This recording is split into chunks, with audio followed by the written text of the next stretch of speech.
అన్నట్టు.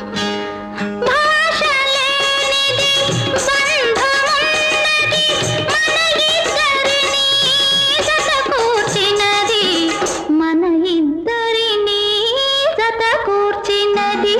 ఏ తీగ పువ్వునో ఏ కొమ్మ తేటినో కలిపింది ఏ వింత అనుబంధమౌనో, తెలిసి తెలియని అభిమానమౌనో.